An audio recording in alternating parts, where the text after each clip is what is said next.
नुकसानग्रस्त शेतकऱ्यांसाठी महत्त्वाचा निर्णय घेण्यात आलेला आहे। शेतकऱ्यांना 128 कोटी 68 लाखांची मदत जाहीर करण्यात आली आहे। राज्यातील 1,80,574 शेतकऱ्यांना ही मदत मिळणार आहे। राज्यातील शेतकऱ्यांसाठी आज दिवसभराच्या सकाळच्या ठळक व झटपट बातम्या, शेतकऱ्यांसाठी अतिशय महत्त्वपूर्ण अपडेट आलेले आहे, त्यामुळे व्हिडिओला कुठेही स्किप न करता शेवटपर्यंत बघा। खरीप पीक विम्याचे 1219 कोटी रुपये मंजूर करण्यात आलेले आहे। निम्म्या पीक कापणी प्रयोगाची भरपाई बाकी असून शेतकऱ्यांना पीक विमा भरपाईसाठी खरीप हंगाम 2025 मधील निम्म्या पीक कापणी प्रयोगाची भरपाई निश्चित झालेली आहे। एकूण 30 जिल्ह्यांमधील शेतकऱ्यांना 1219 कोटी रुपयांची भरपाई मंजूर करण्यात आलेली आहे। केसरची कैफियत आंबा उत्पादनामध्ये 70% घट झालेली असून प्रतिकूल हवामानामुळे शेतकऱ्यांचा हिरामोड होतोय। अक्षय तृतीयाच्या मुहूर्तावरती आंबा तेजीमध्ये असून प्रति डझन 1 ते 1,500 रुपयांचा दर मिळत आहे। महिला आरक्षण रोखून विरोधकांनी पाप केलेले आहे, त्यांना शिक्षाही मिळणारच, पंतप्रधान नरेंद्र मोदी म्हणाले। विधेयक मंजूर न झाल्याबद्दल मागितली देशातील महिला वर्गांची माफी। काँग्रेस, तृणमूल, द्रुमक यासारख्या विरोधी पक्षांनी विधेयकांची भ्रूणहत्या केल्याचा त्यांनी केला आरोप। 2 भारतीय जहाजांवरती होर्मुझ मार्गामध्ये गोळीबार करण्यात आला। इराणचे पुन्हा निर्बंध, अमेरिकेकडून युद्धविराम उल्लंघनाचा इराणचा आरोप। राज्यामध्ये कडक उन्हासोबत आता अवकाळी पावसाचा ताप दिसून येतोय। 20 ते 22 एप्रिल दरम्यान वादळी पावसाची शक्यता वर्तवली जात आहे। कुठे पडणार पाऊस बघा। 19 एप्रिल रोजी महाराष्ट्रातील घाट परिसर, उत्तर खानदेश आणि दक्षिण मराठवाड्यातील काही भागांमध्ये दुपारनंतर वादळी पावसाची शक्यता वर्तवण्यात आलेली आहे। तसेच 20 व 21 एप्रिल रोजी पश्चिम महाराष्ट्रासह मराठवाडा आणि विदर्भामध्ये वादळी पाऊस पडेल। 22 तारखेला वादळी पावसाचे क्षेत्र आणखी त्याच्या तीव्रतेमध्ये घट होईल। केंद्रीय कर्मचाऱ्यांना गुड न्यूज असून महागाई भत्ता 2% वाढलेला आहे। पेन्शनधारकांनाही होणार लाभ। केंद्रीय मंत्रिमंडळाचा हा निर्णय घेण्यात आला। 6,791 कोटी रुपयांचा बोजा। 7व्या वेतन आयोगाच्या शिफारशीनुसार हा निर्णय घेण्यात आला। भारताचा आत्मा वाचवण्यासाठीच विधेयक रोखलेले असून एक राष्ट्र एक नेता म्हणजे संविधानावरती हल्ला, असे राहुल गांधी म्हणाले।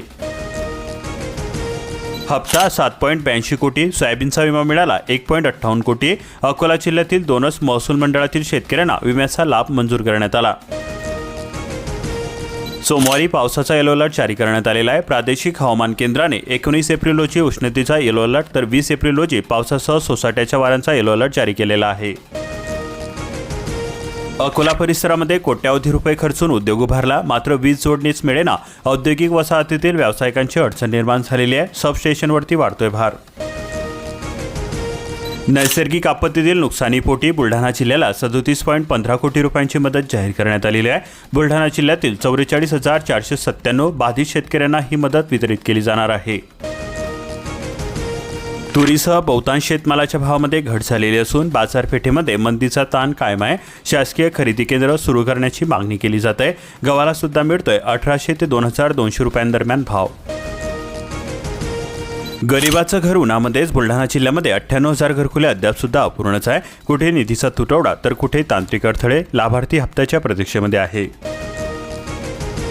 बाजारामध्ये गव्हाच्या दरात वाढ झालेली असून शेतकऱ्यांना मोठा दिलासा मिळतोय। कारंजामध्ये 2,400 रुपये प्रति क्विंटलने खरेदी केली, आवक मात्र मंदावलेली आहे। केरोसिनचा दर 68 रुपये प्रति लिटर असणार, कमिशन मिळणार 2.5 रुपये। स्वस्त धान्य दुकानदारांमधून नाराजी व्यक्त होते। वाशिम जिल्ह्यासाठी तालुकानिहाय 12,000 लिटरचा कोटा मंजूर करण्यात आला। उजनीतील बाष्पीभवनाचे प्रमाण चिंताजनक असून पाणी पातळीमध्ये घट झालेली आहे। 15 एप्रिल रोजी धरणामध्ये 30.93% उपयुक्त पाणीसाठा होता। जलतज्ञांचे म्हणणे धरणामध्ये 13 TMC गाळ आहे। पुढील आठवड्यामध्ये भीमेमध्ये पाणी सोडणार। 2030 पर्यंत सर्वच लाभार्थ्यांना घरकुल देण्याचा संकल्प असून आर्थिकदृष्ट्या दुर्बल आणि अल्प उत्पन्न गटाची शासन 35 लाख घरे उभारणार। दरामध्ये घसरण झाल्याने निफाडच्या शेतकऱ्यांवरती वांगे फेकण्याची वेळ आलेली आहे। खर्च सुद्धा निघणे कठीण झालेला आहे। प्रति किलो 4 रुपये दर मिळतोय। पिके वाचवण्यासाठी शेतकऱ्यांची धडपड सुरू आहे।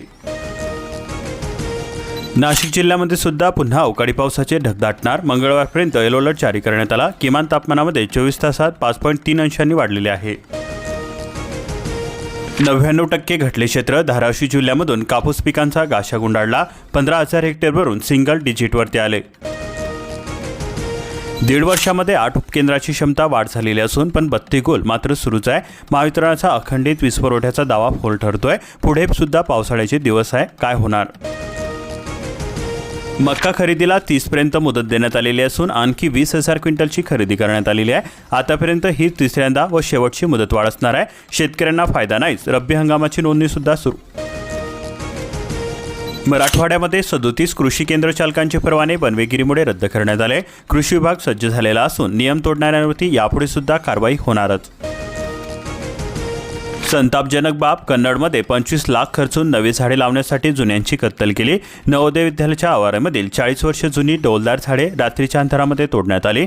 पर्यावरणप्रेमीकडून चौकशीची मागणी केली जाते. पुन्हा अवकाळी पावसाचा इशारा देण्यात आलेला असून सोयगावमधील शेतकरी धास्तावले. कापूस किंग 3 लाख हेक्टरवरती लागवडीचा अंदाज व्यक्त होतोय. कृषी परिसरामध्ये छत्रपती संभाजीनगर जिल्ह्यात खरीपासाठी 7 लाख हेक्टरचे नियोजन करण्यात आले. मक्का तुरीचे क्षेत्र सुद्धा वाढणार. खत विक्रेत्यांना दणका, वीज परवाने केले निलंबित. बफर स्टॉकमुळे टंचाईवरती मात. अनुदानित खत ब्लॅकमध्ये विकल्यास कारवाई केली जात आहे. योजना आली, निधी मिळाला, काम सुद्धा सुरू झाले पण पाणी काही मिळेना. जलजीवनच्या 2.25 योजना मुहूर्त केव्हा मिळणार? हिंगोली जिल्ह्यामध्ये यंदाही टंचाई आराखड्याचा टेकू. हळदवाडीचा तलाव ठरणार 300 हेक्टरसाठी संजीवनी. आमदार तान्हाजी मडकुटे यांनी केली पाहणी. वसमत मोढ्यामध्ये इनामला हरताळ. ऑनलाईन पारदर्शकता हरवलेली असून शासनाच्या महत्त्वाकांक्षी योजनांचा फज्जा होतोय. वर्षभरापासून डिजिटल बोली बंद असल्याचे संताप व्यक्त होतोय. उन्हाळी मिरची लागवडीसाठी मशागतीच्या कामांना वेग आलेला आहे. भोकरदन तालुक्यातील विहिरींना मुबलक पाणी असून शेतकऱ्यांकडून मशागतीचा प्रारंभ झालेला आहे. येईल दिवस तुझाही माणसा, जिगर सोडू नको. 480 शेतकऱ्यांनी आपले जीवनमान संपवले. जालना जिल्ह्यामध्ये मदतीचा हात मिळतोय पण मृत्यूचे 17 थांबेना. बळीराजाच्या जीवनयात्रेचे आकडेवारी चिंताजनक आहे. गुढीपाडवा उलटून सुद्धा सालगडी मिळेना. मजुरी आवाच्या सव्वा. शेतीसमोर मजूर टंचाईचे संकट. वर्षभरासाठी गडी ठेवण्यास 1.5 लाख रुपये खर्च करावा लागतोय. खडकपूर्णातील पाणी कॅनॉलमध्ये सोडल्याने हजारो उत्पादक शेतकरी आले अडचणीमध्ये. साठा कमी होण्याची भीती व्यक्त केली जाते. अक्षय तृतीयाचा गोडवा. 35 टन आंब्याची आवक झालेली असून अवकाळीचा फटका बसलेला आहे. दर हे तेजीमध्ये आहे. यावर्षी आवक 25% घटली. स्थानिक आंब्यांसाठी आठवडाभराची करावी लागणार. ग्राहकांना प्रतीक्षा. खत साठ्यामध्ये तफावत. 23 केंद्रांचे परवाने निलंबित करण्यात आले. चौकशीमध्ये आढळल्या विविध गंभीर बाबी. वीटभट्टी कामगारांचे जगणे असह्य झालेले असून कुटुंबांचे आरोग्य धोक्यामध्ये आले. कामगार कायद्याची पायमल्ली. किमान वेतन आणि मूलभूत सुविधांचा पत्ताच नाही. अतिवृष्टीमध्ये पिके गेली. विमा सुद्धा अडकलाय. विम्याची शेतकऱ्यांना प्रतीक्षा आहे. 81,800 शेतकरी पीक विम्या परताव्याच्या प्रतीक्षेमध्ये आहे. कृषी विभागाचा थेट प्रहार. 15 केंद्राचे परवाने कापलेले असून एकाचा परवाना कायमचा रद्द करण्यात आलाय. धाराशिवमध्ये वरिष्ठ अधिकाऱ्यांच्या पथकाने उगारला बडगा. काहींनी खते बियाणे जादा दराने विक्री केल्याचेही तपासणीतून स्पष्ट झालेले आहे. अक्षय तृतीयाला 60 टन आंब्याची आवक झालेली असून केशर, हापूस आंब्याची विक्री 300 ते 500 रुपये किलो दराने केली जाते. सोने चांदीचे दर स्थिरावलेले असून ग्राहकांची प्रतीक्षा कायम आहे. गुढीपाडव्यानंतर दरामध्ये घसरण झालेली आहे. मागील 8 दिवसामध्ये भाव कमी झाले. 6 तलाव जोत्याखाली. 14 तलावांमध्ये अवघ्या 50% आत पाणीसाठा आहे. परभणी जिल्ह्यातील सर्वच प्रकल्पांमध्ये 33% साठा उपलब्ध आहे. खरीप हंगाम हा तोंडावरती असून पण कर्जमाफी ही कागदावरतीच आहे. परभणी जिल्ह्यामध्ये शेतकऱ्यांमध्ये संभ्रमावस्था निर्माण झालेली आहे. 30 सप्टेंबर 2025 पर्यंतच्या थकीत कर्ज 2 लाखांपर्यंत माफी मिळणार. 95% अनुदानाने आधुनिक सिंचनाची सुविधा. शेतकऱ्यांसाठी दिलासादायक निर्णय घेत महाराष्ट्र सरकारने मागील त्याला सौर कृषी पंप योजना राबवण्यास सुरुवात केलेली आहे. या योजनांमुळे शेतकऱ्यांना आता वीज कंपनीच्या त्रासामधून मुक्ती मिळणार असून दिवसा सहज आणि सुरक्षित सिंचन करता येणार आहे. पानंद रस्त्यावरून शेतकऱ्यांमध्ये जुंपलेली आहे. रस्ता खोदल्याने उन्हाळी धान धोक्यामध्ये सापडले.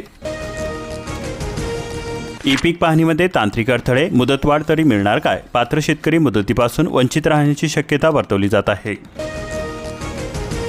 उन्हाळा संपल्यावरती पाणी टंचाईचा आराखडा मंजूर करणार की काय? उमरेड तालुक्याचा 4 कोटी रुपयांचा प्रस्ताव धुडकात आहे. अनेक गावांमध्ये पाणी समस्या ही तीव्र आहे. 277 शाळांचे सौर प्रकल्प अंधारामध्ये, वर्ष उलटूनही महाऊर्जा मौनमध्येच, नियोजनमधून निधी तरतूद तरी मार्गी लागली नाही. अनुदानित युरियाचा गैरवापर थांबणार तरी कधी? वणीतील एकाच अधिकाऱ्यावरती शेकडो कृषी केंद्र तपासणीचा भार दिला जातोय. महावितरणकडून कोल्हापूर जिल्ह्यामध्ये वर्षात 37,000 नवीन वीज जोडण्या. महावितरणाची मोहीम नवीन जोडणी योजनेमधून सेवा. कोल्हापूर जिल्ह्यामध्ये 12,84,000 ग्राहक आहेत. कोल्हापूर जिल्ह्यामध्ये 3,922 रुग्णांना 28 कोटी रुपयांची मदत जाहीर करण्यात आली. मुख्यमंत्री वैद्यकीय सहायता निधीचा जिल्ह्यातील रुग्णांना लाख मोलाचा आधार मिळतोय. विरोधकांची महिलाविरोधी कट्टर मानसिकता जनतेसमोर उघड करा. पंतप्रधान नरेंद्र मोदी यांनी केंद्रीय मंत्रिमंडळाच्या बैठकीमध्ये सहकारी मंत्र्यांना दिले आदेश. काळ्या ओढ्यावरती आंदोलकांनी घातलेला बांध फुटलेला आहे. पुन्हा बांध घालण्याचा आंदोलकांचा इशारा आहे. यंत्रसामग्रीसह आलेले कार्यकर्ते प्रवाह कमी होण्याची वाट पाहत होते थांबून. वाशी बाजार समितीमध्ये 94,000 आंबा पेट्या दाखल झालेल्या आहे. अक्षय तृतीयेच्या पूर्वसंध्येला बाजार समितीमध्ये आंब्याचा घमघमाट. अन्य राज्यातील आंबा सुद्धा दाखल झाला. कोकणातील हापूसचा वाटा मोठा आहे. पुढील 2 दिवसामध्ये रत्नागिरीमध्ये लागणार पावसाची हजेरी. राज्यामध्ये अनेक ठिकाणी वादळी पावसाचा इशारा देण्यात आलेला आहे. शेतकऱ्यांना खबरदारीच्या सूचना देण्यात आल्या. दुधाला मिळेना योग्य भाव, चाऱ्याचे दर झाले दुप्पट. दुग्ध व्यवसायावरती महागाईची कात्री बसलेली आहे. खाद्यदरामध्ये उसळी, खर्च मात्र वाढलेला आहे. सामायिक क्षेत्र असलेल्या शेतकऱ्यांना सुद्धा आता कर्ज मिळणार. चेअरमन संजय पवार यांच्याकडून घोषणा करण्यात आली. 1,095 कोटींचे कर्ज थेट रुपे कार्डवरती. जामनेर भडगावमध्ये आगीच्या घटना घडलेल्या असून लाखो रुपयांचा मक्का जळून खाक झालेला आहे. हातातोंडाशी आलेला घास हिरावल्याने शेतकरी हताश झालेला आहे. नुकसान भरपाई देण्याची मागणी केली जाते. डाळींच्या दरवाढीमुळे गृहिणींचे बजेट कोलमडलेले आहे. किलोमागे किती रुपयांची वाढ झाली? 10 ते 20 रुपयांची प्रति किलो डाळींच्या दरामध्ये वाढ झालेली आहे. कांद्याचे भाव कोसळल्याने शेतकरी झाले हवालदिल. 30 रुपयांपर्यंत मागील वर्षी कांद्याचे भाव गेलेले होते. जालन्यामध्ये खरीपाच्या विम्यासाठी मुक्काम ठोको आंदोलन. अतिवृष्टीने अतोनात नुकसान झालेले आहे. मग तटपुंजी मदत का मिळते? संतप्त शेतकऱ्यांचा सवाल. वसमत बाजार समितीमध्ये हळदीच्या दरावरून संताप व्यक्त होतोय. स्वाभिमानीचा टाळे ठोको आंदोलनाचा इशारा देण्यात आलेला आहे. कमी दराने लिलाव करण्यात आले. कोकणामध्ये पाणी टंचाईच्या झळा तीव्र झालेल्या असून 5 जिल्ह्यांमध्ये 170 टँकर, 173 धरणांमध्ये 48.77% जलसाठा उपलब्ध आहे. स्मार्ट मीटर बसवले पण वीज झाली अनस्मार्ट. ऐन उन्हाळ्यामध्ये वारंवार वीज पुरवठा होत आहे खंडित. वडसंग भागातील नागरिक त्रस्त झालेले आहेत. अवकाळी पावसामुळे कलिंगडाची कवडीमोल दराने विक्री केली जाते. तोडणी व वाहतुकीचा खर्च सुद्धा निघणे कठीण झालेले आहे. शेतकऱ्यांच्या डोळ्यामध्ये पाणी येत आहे. केंद्र सरकारकडून महागाई भत्त्यामध्ये 2% वाढ करण्यात आली. 1 जानेवारी 2026 पासून पूर्वलक्षी प्रभावाने लागू होणार.